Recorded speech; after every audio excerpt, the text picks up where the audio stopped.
Okay, well, it's nearly 5 past, so I think it's probably a good point to start now.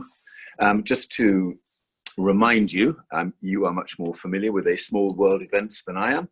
This is obviously the first time I've ever done a small world event, but I am obviously really hoping that we have a very good, lively session together this evening. And just so that you know how it'll work, I'm going to be talking for about 25 minutes, probably not much, in fact, hopefully not more than that. And that means that we have plenty of time for Q&A. So you know the rules here. I'm hoping that all of you will use the Q&A box as actively as you possibly can to make sure the second half of the meeting is good and lively. After all, this is quite a interesting, not to say controversial area of concern that we're talking about tonight, sustainability and the travel and tourism world, and where we are right now in terms of some of these big issues. And I'll be touching a lot on the impacts of what's happening in the world today on those of us who care about travel and tourism. And I include myself in that. As I was saying to Pamela, our co-host for this evening, I've been involved in this sector for a very long time. I met quite a lot of people who were just starting to get involved in the whole notion of sustainability in travel and tourism back in 1992 at the Earth Summit in Rio de Janeiro. And as a consequence of some of those meetings that I was involved in then, I actually became the sustainability advisor to the World Travel and Tourism Council, a very august part of the global tourism business, as I'm sure you all know. And I was its sustainability advisor for 3 years between 1994 and 1997. So nearly 25 years ago, and I've been closely involved in sustainability in the world of tourism ever since then. I wasn't overly impressed by the quality of leadership in the World Travel and Tourism Council 25 years ago, I have to be honest. There was an awful lot of chest beating and warm words and lots of pontificating from the big cheeses in the industry who sort of knew that they had to say something, but had very little intention of actually doing anything about it. And I think one of the things we need to test this evening, explore this evening, is the degree to which the industry is now in a very different place 25 years on, has really woken up to the changed world that we all live in now, and what the implications of that will be for this industry and for all the multiple industries that make up this huge sector as a whole. So I suppose that explains part of my role. I've been involved in the world of sustainability for a lot longer than that. I joined the Green Party in 1974 here in the UK, still live in the UK, still a member of the Green Party, but I've done a huge number of things since then, and currently very involved in advising businesses to deal with the sustainability challenge. What's the best way of coping with that? And Forum for the Future, my organization that I set up in 1996, we work with a lot of big companies around the world. We have offices in Singapore, New York, London, Mumbai, and we have a big stake in trying to ensure that all the industries in the world today are doing what they need to do and doing it more purposefully than they've done it in the past. So our big partner in the world of the aviation sector, for instance, is Air New Zealand, and I'll be saying a bit more about that later. So anyway, that's enough by way of introduction. I'm pretty sure that all of us will be thinking just how strange a world this is that we live in now. The fact that we're doing this meeting this way rather than any other way is just one tiny little representation of how strange that world really is now. And I get the sense, as many countries begin to experience a second wave or spikes, and other countries are still going through the impact first time round, and we begin to see some pretty disturbing evidence of the fact that this is going to continue for a long time, that we aren't going to come out suddenly dramatically at the other end. And even when a vaccine or vaccines become available to help put the world to rights again, it's going to take a long time to make those vaccines available to everybody. so that the world can genuinely do a fair and compassionate job on helping all countries, rich and poor, to cope with this crisis. And I can't see much light at the end of that particular tunnel until well into the middle of next year and possibly through to the end of 2021, which is an extraordinary thing to think about. And from the perspective of those involved in the travel and tourism industry, the impacts of that are just horrendous. And we see the implications of all of that, the statistics associated with that every day.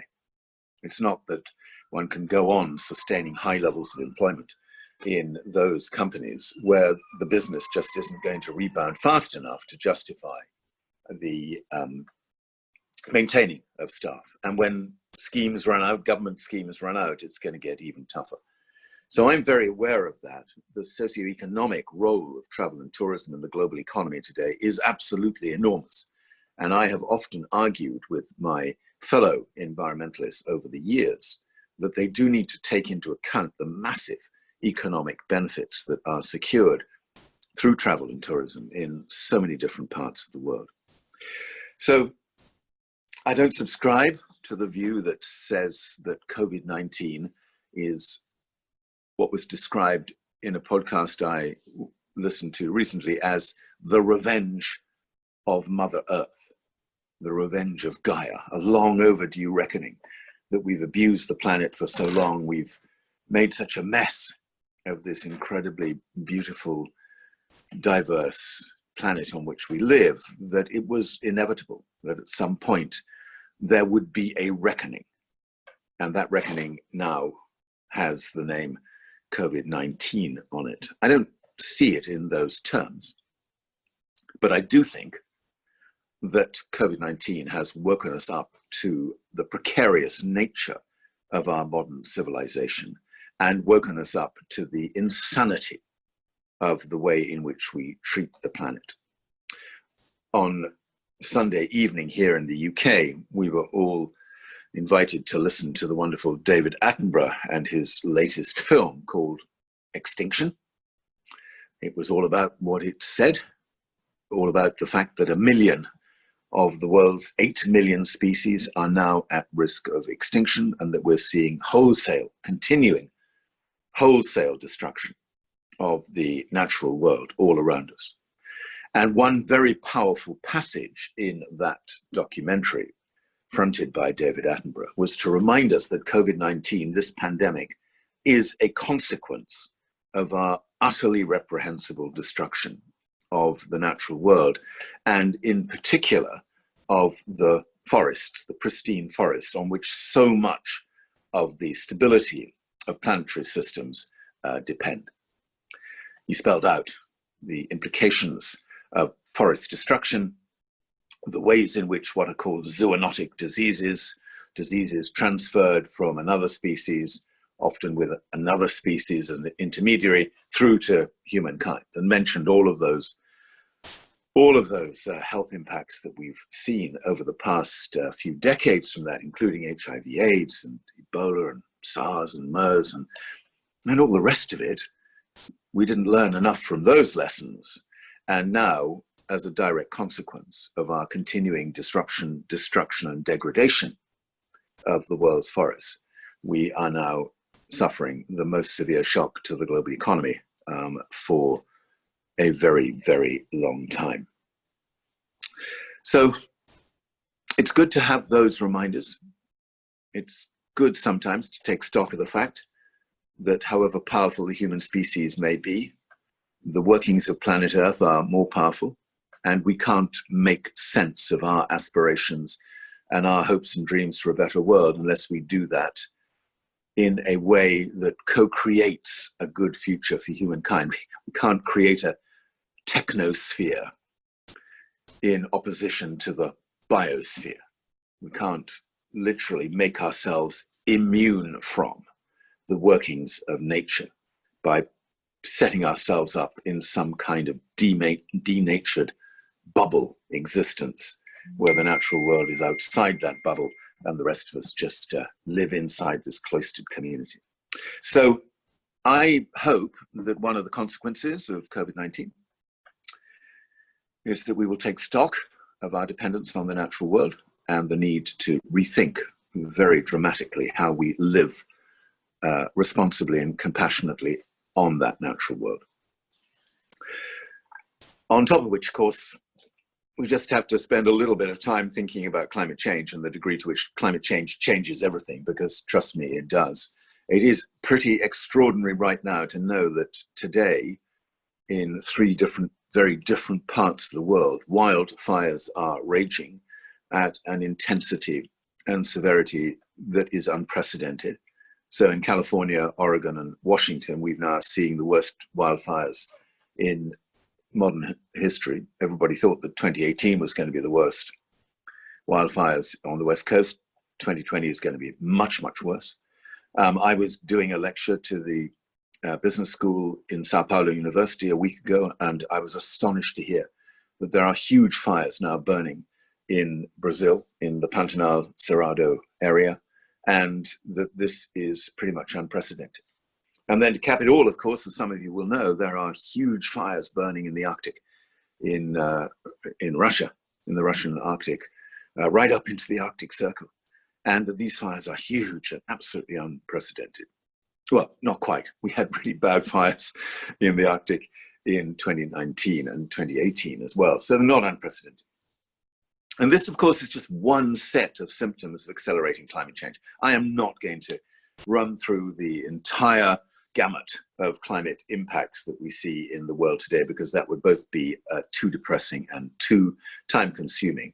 I just want to use that succinct little phrase that one of the co-authors of a report from the Intergovernmental Panel on Climate Change used in his summary, in which he said, everything, everywhere in the world is getting worse much faster than we ever thought it would. So there are no countervailing tendencies to tell us it's going to be less bad than we thought. Everything is getting worse. So that's a tough story for us to deal with. And it's a particularly tough story for young people today. For those of us who've seen this whole set of concerns about climate change gradually get more and more material in our lives, we've kind of got used to it. For a lot of young people, particularly school children today, suddenly to be told that every single day for the whole of the rest of their lives will in one way or another be shaped by accelerating climate change is a pretty extraordinary thing for people to cope with. So that's why I wrote my new book that was launched in June, which the details of which I hope will at some point magically materialize in the chat box, called Hope in Hell. And I've already touched on the hell, and I don't intend to talk any more about the hellish side of it. The hope side of it is equally important. And I have always advocated in every single part of my 45 years advocating for more sustainable solutions. I've always advocated for the positive side of what needs to be done. And that is still the case now. The solutions agenda is extraordinary. We don't hear enough about it. I'm constantly astonished at how few people understand, for instance, that we are absolutely in the early stages of what I have to describe as the Renewables Revolution. The speed with which solar power and wind power in particular are now challenging incumbent energy interests in the world of fossil fuels, coal, gas, and oil, and competing so effectively against those incumbent interests that we are moving rapidly towards a massive growth in renewables, which will provide more and more of the world's electricity. And thank God for that, because if we had to go on using fossil fuels to provide for our electricity and energy needs, it would be game over for the planet. The accumulation of these greenhouse gases from the combustion of those fossil fuels would gradually increase the warming to the point where we couldn't any longer hope to reverse that. This is a genuine revolution. And if you don't believe me, you might want to check out, just as a matter of interest, check out the latest contributions from BP and its new chief executive, a very interesting guy called Bernard Looney, who has pretty much said, we are moving out of the era of hydrocarbons, of fossil fuels, and we are moving much more rapidly than people understand into the world of renewable energy. Now, for the chief executive of BP to say that, that might persuade a few more of it than for someone like me to be saying it. So Hope in Hell is full of the solutions agenda, if you like. I spent a huge amount of time talking about what those solutions look like, technology-based solutions, business solutions, because more and more businesses, as you will know, are advocating very persuasively now for more sustainable wealth creation. Solutions coming from the investment community. You know, investors are not stupid. If they suddenly see that the prospects of returns on their investments are in the world of fossil fuels or carbon intensive industries are looking more and more problematic, then they're not going to keep their investments in those industries. They're going to find ways of generating value, particularly those who have responsibility for other people's money. They're going to find opportunities outside of those imperiled industries. There are also reasons to be hopeful that this sense of new awareness about the vulnerability of planet Earth and our civilization on planet Earth, that awareness will lead to a very different way of building back better, as people put it, of having a good recovery, a green recovery, to ensure that the damage from COVID-19 can be minimized, can be reduced as far as is possible by good public policy and good investments from governments around the world, not just to reflate their economies, but to do it in a way that simultaneously helps build this foundation for a green economy of the future. We're 6 months at least into this pandemic. How well are governments doing on that score? I'm sorry to have to tell you, not very well at the moment. We've got some very impressive examples in France and Germany and in the EU itself, which has got a really interesting next generation recovery package from COVID-19.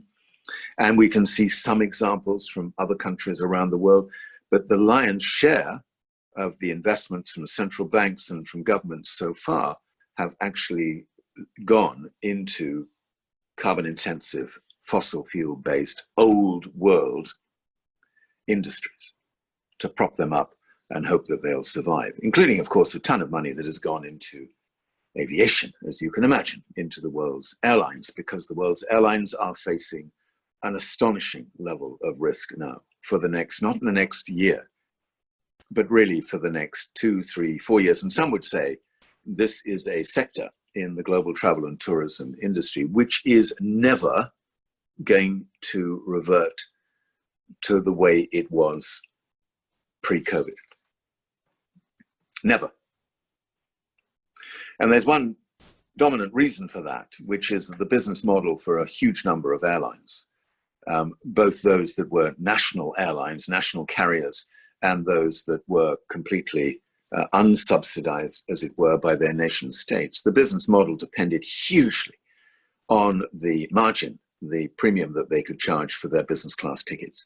Now, I don't know the businesses that you're involved in, so I can't comment on this, but through the work we're doing in Forum for the Future with very large companies all around the world, not a single one of those companies has any intention whatsoever of going back to the old world order, where if business had to be done, some senior executive would jump on a plane, head off to wherever it was, do whatever they had to do, spend 2 nights in a hotel, sign bits of paper, shake people's hands, etc., and jump back on a plane. That is never going to happen again. And some of the companies we're working with are talking about really dramatic changes in how they will operate internationally now. Some talking about 60% reduction in the international air travel that they once would have had. Those are all business class seats. And without the margins that airlines get from business class seats, which is a lot more money than you get per seat in economy, then the business model is irreparably shattered. So airlines are going to have to do it very differently. They're going to have to build back very differently. And as a critical part of the global tourism industry, that is a massive challenge. And it's it's astonishing to look at different responses being taken by different airlines in the world today. I mentioned before that we do a lot of work with Air New Zealand.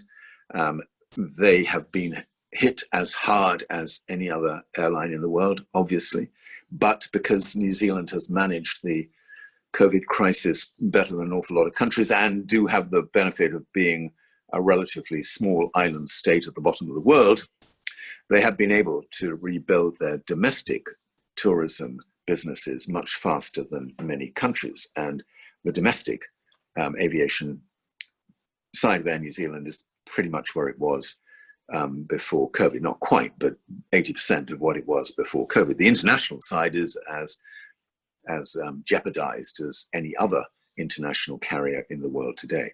But this is what I want to say. Hats off to Air New Zealand, because instead of saying, okay, this is such a crisis, we're not going to be able to do anything about these sustainability and climate challenges, and we'll just park that until we are, quotes, back to normal, Air New Zealand is doubling down on this sustainability challenge and is working out what it is going to need to offer to its customers in the future by way of climate responsibility and a completely sustainable model of using aviation to underpin the world's travel and tourism industry. New Zealand can't really survive without international tourism. It's such a critical part of that nation's economy. So I contrast that, for instance, with the apparent decision taken recently by Singapore Airlines. I'm sorry to stick this one at them, but I was so astonished by this, which is that they are apparently about to launch what they call flights to nowhere. And in order to persuade people that at some point in the future they will be able to get on a long-haul international flight all over again, they're just going to sell seats on some of their planes, take off, fly around for a bit, however far they choose to go, and go back to Singapore and land, and that'll be your experience in the air. This is so utterly pathetic as to beg a belief. Utterly pathetic. And when people talk about using a crisis to rebuild your business model and to think intelligently about what needs to happen for a more sustainable world, I guess this is about as egregious an example as you can possibly find of how not to do it. I don't doubt they'll get a few punters on board, because I guess a lot of people are missing that experience of being in the air. So who knows what will happen there. Perhaps this is a bit harsh on aviation, at least the parts of the aviation industry that are not performing well. The real problem for aviation was that when the world was negotiating the first treaty about climate change in 1997, the so-called Kyoto Protocol, aviation and shipping secured exemptions from that international agreement.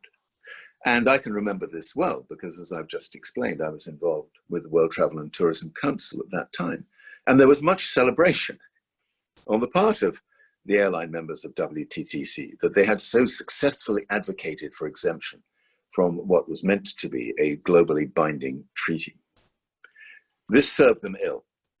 It led to an astonishing amount of complacency in the world of aviation, a sense that they were exceptional and therefore needed to be treated exceptionally, that people so loved the benefits of flying, which they certainly do, there's no doubt about that, that somehow they would continue to give airlines a social license to operate, even as they did nothing to correct some of the growing impacts they were having on the planet, and of course, in particular, on accelerating climate change.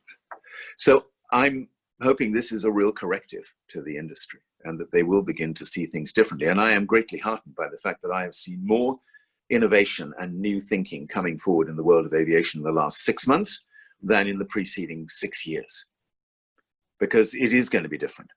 And airlines are going to have to respond to this, particularly the issue that as every other sector in the global economy reduces its share of total global emissions, so their share goes down, aviation share goes up, people then begin to focus on the problems associated with aviation if it gets back to growth of 7 to 8% per annum.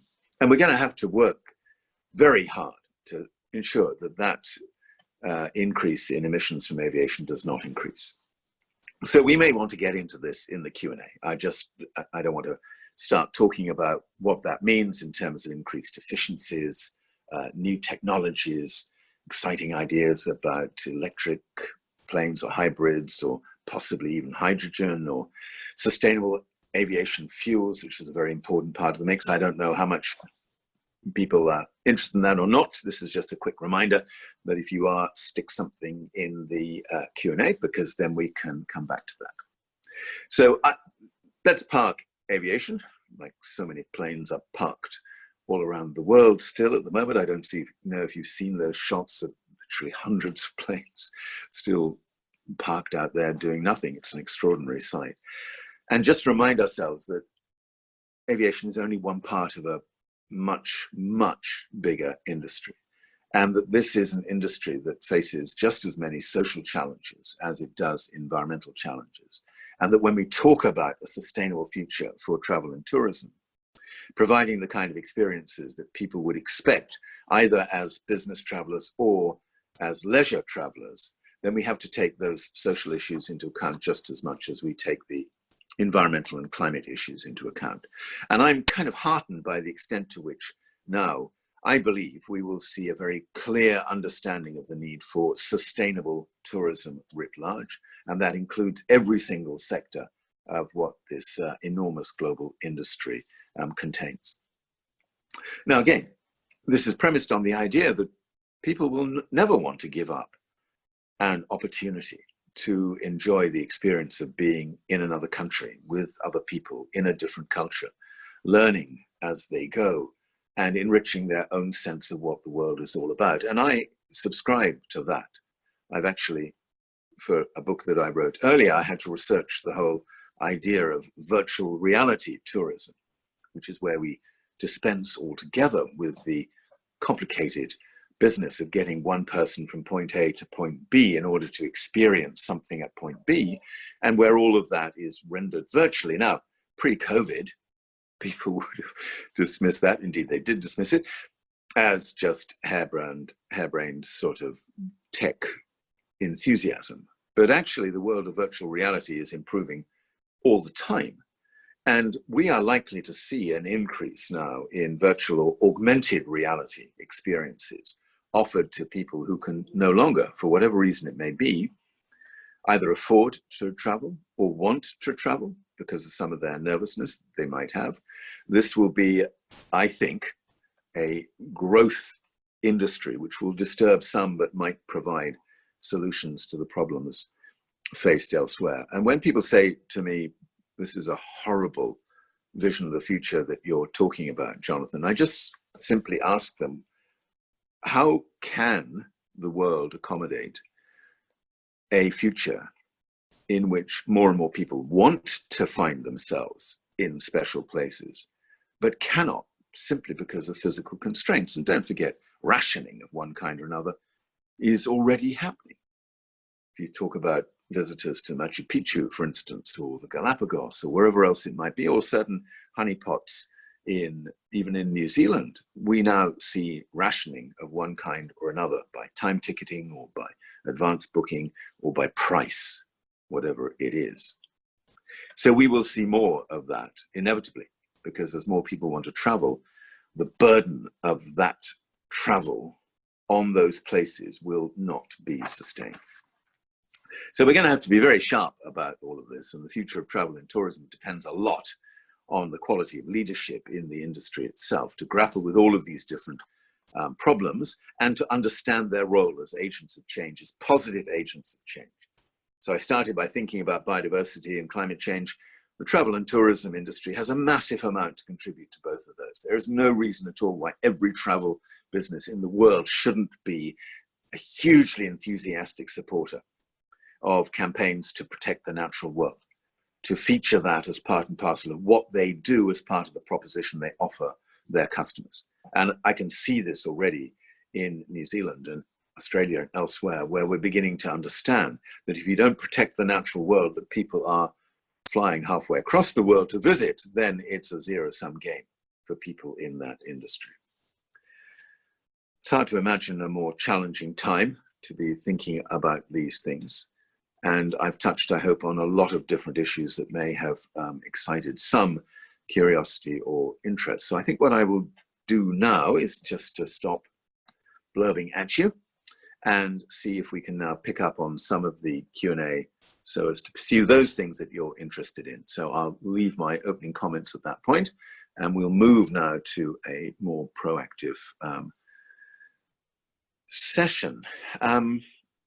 Right, so courtesy of Pamela, some of these questions are now popping up in front of me, and I guess I'm duty bound to deal with the first one first. Do you recommend veganism to reduce your environmental impact? Well, this is a really interesting question. It's certainly one outside the bounds of travel and tourism, that's for sure, but it is a fascinating issue, and it goes to the heart of the fact that meat consumption, animal-based protein, is a major contributor to climate change. It depends how you cut the figures, whether you're talking about dairy as well as other animal-based products, whether you're including fish-based products alongside other animal-based products, but it's responsible for a very significant share, anywhere between 20 and 25% of total global carbon emissions, greenhouse gas emissions actually, not just carbon, but methane and nitrous oxide.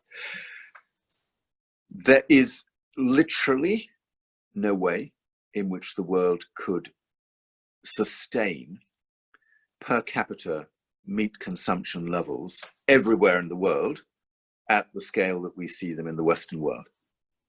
So if China, for instance, was successful in raising its per capita meat consumption to the same level as that of America, which is still amongst the highest in the world, obviously, then we wouldn't be able to sustain that. Not so much because of the animals themselves, although the animal welfare issues here are of paramount importance, but because we wouldn't be able to grow the feed that those animals require before we slaughter them to eat them.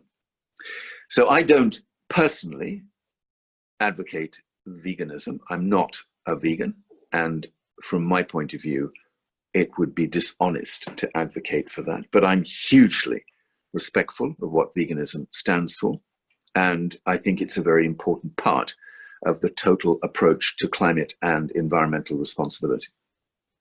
I'm what is called Flexitarian. I eat much, much less meat. I don't really eat meat very much these days, hardly ever. When I do, I'm lucky enough to be connected to a small group of farmers here in the UK, and I know where that meat is coming from. But I do eat a lot of fish, and I couldn't put my hand on my heart and say that I am at the moment persuaded that it's necessary to give up my fish eating habits, although I am worried, obviously, as everybody should be, about ensuring that those that the fish that I eat come from sustainably sourced companies, and I go to a lot of trouble to make sure that that is the case. So it's critical. And if there's one thing that you want to suggest to people and colleagues that they can do to help reduce their overall impact on the planet, eating less meat to start with is absolutely the easiest way of doing it. And we've seen such a brilliant explosion in terms of plant-based alternatives and new ways of making plant-based diets really attractive and aspirational, that I don't think there'll be any particular loss of quality of life in that regard. So I hope that deals with that wee question. Okay, how can we help create awareness in the US where the president denies the existence of climate change? Look, if I knew the answer to that question, I'm not sure we'd be in such a bad place as we are now. Because really the refusal of the USA to take part in a lot of these global processes around climate change has been problematic. And if Donald Trump is re-elected in November, I can assure you it'll be massively problematic. So the issue isn't so much the US citizen, by the way. It is that small cadre of people clustered in the climate denialist camp, Trump himself, and a lot of politicians who, as it were, follow the Trump line on all of this. Fascinating when you look at the opinion polls about levels of awareness on climate change in the USA. a strong majority of US citizens now believe that the US should be doing far more to address the challenge of climate change. And given what's going on now with wildfires bearing down on the West Coast and the Southwest now exposed to, what is it? Are we up to the third hurricane in this hurricane season already, and at least 3 more hurricanes out in the Atlantic bearing down on that part of the USA, unprecedented level of intensity in these climate systems. The truth is more and more American citizens are not persuaded by President Trump's idiocy on climate change and have no truck with the likes of Fox News and other utterly partial, corrupt media outlets that just simply peddle the untruths that they've got so used to peddling over the years. So I'm hopeful, actually, that come the election time, Trump's continuing climate denialism won't actually be as impactful as it was 4 years ago, and that more and more US citizens will be persuaded to include that in reasons why they don't want another 4 years of Trump in the White House. The story about optimism, which is the next sort of difficult area, optimistic case for the next decade. Well, I do not describe myself as an optimist, to be honest. If you look around the world today and you look at the speed with which these biodiversity and climate-related impacts are already damaging the lives of hundreds of millions of people, and you compare that with the incompetence, dysfunctionality of so many governments around the world, it is incredibly difficult to be optimistic about that mismatch, about the science of what is happening and about the political response to the science. It's very difficult to do that. But equally, pessimism for me seems to me to be wholly inappropriate. It's particularly the kind of fatalistic pessimism in which people say, well, look, it's too late. Human nature being what it is and politicians being the mugwumps they are, nothing's ever going to change. So by the time we do finally wake up to the insanity of the way we live on this planet, it'll be too late to do anything about it. So just relax, go to the pub, have a good time, and don't worry about it too much. I despise people in that camp. And for me, a kind of fatalistic pessimist is even more abhorrent than an unrealistic optimist. So I talk more about hope, hence the title of my book, Hope in Hell. I don't really talk about optimism and pessimism. And I talk about hope because I still have hope, genuinely have hope, that we can reverse what is going on in the world today, and that we still have time to do it in such a way that we can not just reverse some of the horrendous impacts that we're seeing today, but create a genuinely good and just equitable world for 9 billion people by 2050. I could not have written that book if I didn't genuinely believe that. That would have been a very hypocritical position for me to have adopted. So I do genuinely mean that. And the book is, I suppose, a long-winded way of explaining why hope is still available to us, but it doesn't come for free. The cost of hope is action. We have to take the actions that are now necessary in our own lives, in our own organizations, in our workplaces, in our communities, in order to have the privilege of hope. There is a cost attached to hope, and that cost is taking action that is proportionate to the state of the world today. So for me, that's how I try and argue this. The question about why people continue to doubt the science of climate change is a long and complicated one. And of course, we have had decades of ambivalent media responses to this now, which have been really problematic, have left an awful lot of people thinking that maybe the situation isn't quite as bad as people like me make out, or the scientists make out, and that there's a lot of wiggle room and things might get better at some stage. The reason, the deep reason, however, why we've had such confusion and ambiguity for the best part of 40 years is that 40 years ago, the big oil companies around the world decided that it would be in their interest to start doubting the science of climate change. So by the end of the 1980s, the science of climate change was to a large extent already completely agreed between the vast majority of scientists. including, by the way, the scientists employed by those very oil companies I just mentioned, especially American oil companies, ExxonMobil, Texaco, and so on. And they set out deliberately at that point to sow confusion and doubt and uncertainty in the minds of consumers and citizens all around the world.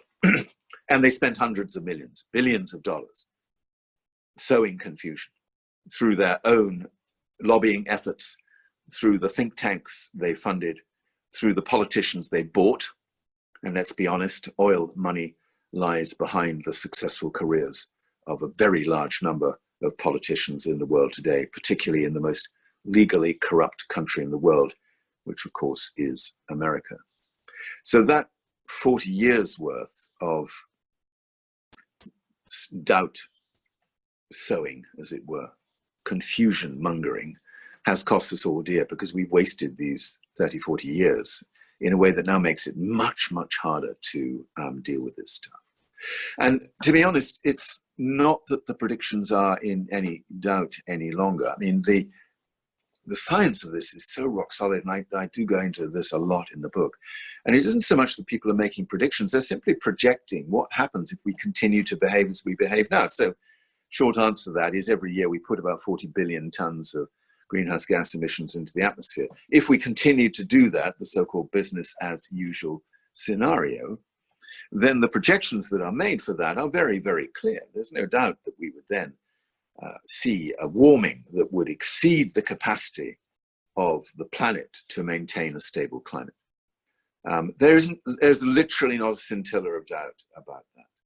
And I've talked about wildfires. I could take you into some of the science associated with melting, for instance, particularly in the polar extremes, the Arctic and the Antarctic. There's very little doubt about that. What is still in doubt is just how quickly those impacts disrupt our expectations about a stable climate. And that's a harder call. But I'm sorry to have to tell you, I hope someone's going to ask me a positive question in a minute. Sorry to have to tell you that most of the projections for when things were likely to happen have been much too optimistic. So projections about how quickly the Arctic sea ice would melt in the summer have had to be changed pretty much year on year, because it's happening so much faster than people felt that it might be happening. So it's not that there's doubt really in the minds of climate scientists. There is proper questioning about the impacts of all of this on people's lives right now and in the future, as there ought to be. The whole point about good science is that it is a very inquisitorial, testing, adversarial process. Scientists are constantly trying to challenge the dominant hypothesis that other scientists have arrived at. That's really what it should be all about. So I hope I haven't made this picture sound too bleak. My sense of this is that we have to start not from the point of view of how bleak things are, but from a realistic assessment of the role of humankind on planet Earth today. There's no point starting in any other place. We literally owe it to ourselves to understand what is going on out there. It's only on that basis that we can then come to appropriate solutions as to how to deal with that. Now, interesting question here. What industries do you expect to grow and worth investing in? For me, I did mention the role of the investment community as being absolutely critical here, because they really are. And as you can hear more and more through the advice being given now by large investment companies, by people who run pension funds and so on, yes, there are trillions of dollars that may be lost as the fossil fuel industries run into more and more difficulty. But there are trillions of dollars that will be created as we find better solutions to the challenges and the needs of humankind. So to give you one example, everybody now is very excited about finding new uses for hydrogen, particularly hydrogen that is made from renewable energy. So you use the renewable energy to break down H2O, water, from which you get the hydrogen and the oxygen. And if you use renewable electricity, this is a genuine win-win. And this hydrogen will be of huge importance in terms of big carbon-intensive industries like steel and cement, where it will substitute for the fossil fuel energy sources that they have at the moment. So one of my most enjoyable little responsibilities at the moment is advising an organization called Lion Trust that has a whole set of really detailed approaches to identifying those industries that are going to thrive as we come to terms with the need for more sustainable technologies and systems and so on, and looking at the universe, if you like, of potential investment opportunity. And the only thing I can say to encourage anybody in this area is this is a wonderful world to be able to explore.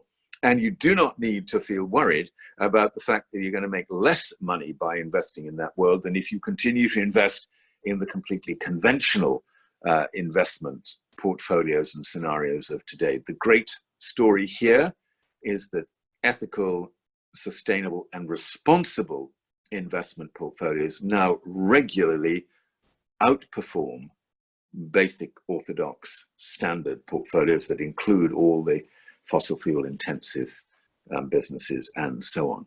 So I think this is a really important area, and I'm excited that more and more people are beginning to see the benefits of that. So a terrific sort of opportunity to go after this. Funnily enough, there's less about this, just looking at the question here about, is that true in terms of land use and agriculture as much as it is in the world of technology, transport, infrastructure, heavy industries, and so on. That's a harder story. There are fewer investable propositions coming forward at the moment, and that's because public policy in those areas around land use, food and farming lags behind the public policy that we've had that has driven decarbonization within our energy and industrial systems.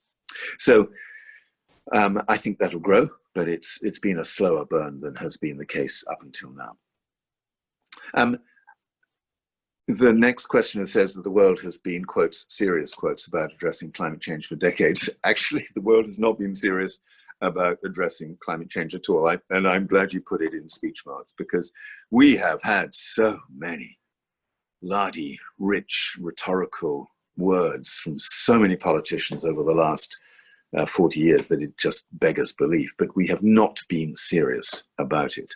And I give you, as an example of this, the contrast between the way in which we have addressed the COVID-19 emergency, and we've all been astonished at the way in which governments have literally undone years of economic orthodoxy about the role of the state and have mobilized astonishing resources to do what they need to do to limit the damage being done, both the health damage and, of course, the economic damage.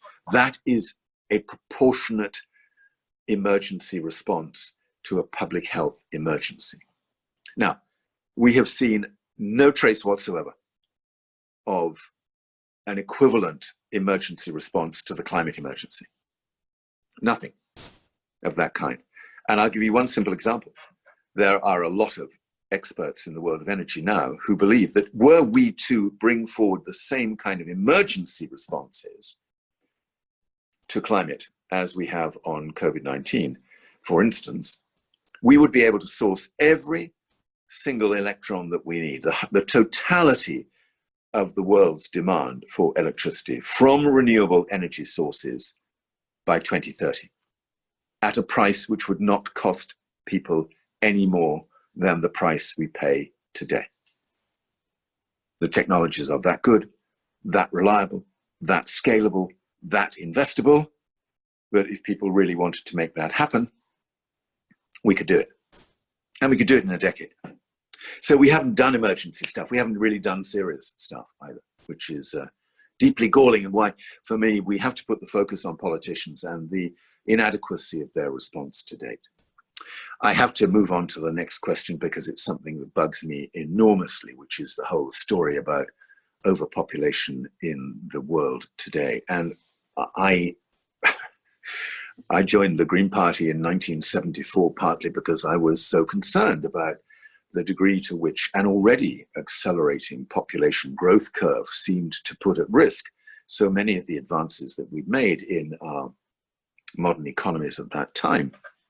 And those growth curves, as you know, have accelerated since then. So we're now seeing population numbers still increase by roughly 82 million people, additional people at the end of every year than there were at the start of the year. And that will take us through to 9 billion by 2050. And we're not quite sure where it'll take us by 2100 by the end of the century, but certainly to somewhere between 10, 11, possibly 12 billion people. And anybody who tells me that we can sort out the problems of the world today with a population of 11 or 12 billion, I'm sorry, you are living in a completely false utopia. It just isn't possible. It's already unbelievably difficult to do it now with the population that we have today. So I'm very concerned about this, and I'm all the more concerned about it because the solutions to this issue are really solutions of family planning.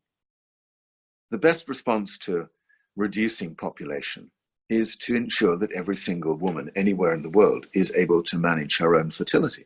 There are more than 220 million women in the world today who cannot manage their own fertility, do not have access to the kind of contraception that we take for granted in the developed world, are often oppressed by extremely harsh and sometimes very cruel, misogynistic, male-dominated cultures.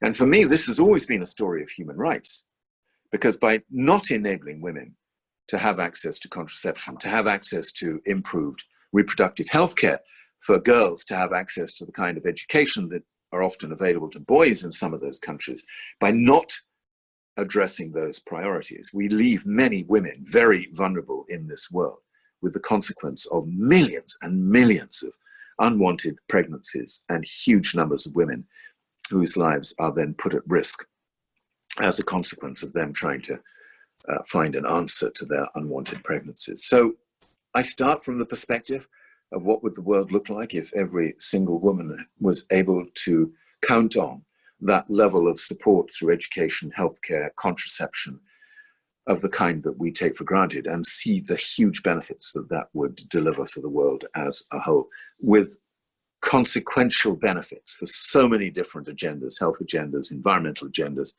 whatever it might be. Okay, I'm conscious that we're sort of getting a little bit close to our end point where I have to terminate this wonderful burbling that has been going on for quite a long time. So what shall I go with my final question? Why is the Green Party so insignificant in the UK compared to other European countries where they achieve close to 20%? Thank you very much for reminding me of the relative insignificance of the Green Party here in the UK. As a member of the Green Party still, I feel this pretty painfully, as you can imagine. It does pretty much all go to the kind of unfair electoral system that we have here. This isn't I hope, a disproportionate whinge, but by virtue of not having proportional representation, so that the number of seats in Parliament reflect the number of votes cast for individuals and parties in any one election, by not having that, by relying still on the first past the post system, it's incredibly difficult for the Green Party to break through. Even at the local level, it's difficult. There are a lot more counts at the local level, but we've never been able to match the success of what has happened in Europe. And I look at the role that Green parties play now in Europe, and I'm hugely heartened by that, because I think that they are now being able to demonstrate to people that Green parties are taking hugely responsible, proactive, visionary approaches to dealing with some of the problems that we face today. And I would remind you that on the one occasion where the Green Party succeeded in beating this deeply unfair electoral system, it elected the wonderful Caroline Lucas, the only Green Party MP still in the UK today, in the seat of Brighton. And she is an utterly outstanding politician, and actually politicians of all parties have come to admire the contribution that Caroline makes to a quite extraordinary degree. So my hope is that were we ever to get a fair electoral system, and I'm a passionate supporter of electoral reform, therefore, through an organization called Make Votes Matter, then I think that could change things around very quickly indeed, should that actually happen. Okay, I've galloped through my answer to that. I can't do justice to the ever-growing refugee flows. This is an outrageous thing to say, but I wrote about that in the book very carefully in Hope in Hell, because I am conscious of the sensitivities associated with all of this. And I feel very deeply that we can't just turn our back on the refugee crisis that is likely to remain as serious as it is now. And of course, if some of the worst impacts of climate change do hit some of the world's poorest countries, particularly in Africa, not just North Africa, but West Africa and Sub-Saharan Africa and the Middle East, then Europe's refugee crisis is going to be hugely problematic. So I'm not going to try and do a too rapid response to all of that, because we are actually completely out of time. So being a bit of a control freak when it comes to time, I think I will try and bring this to a conclusion spot on this evening at 8 o'clock UK time. I just want to thank everybody for joining this evening. I hope you found it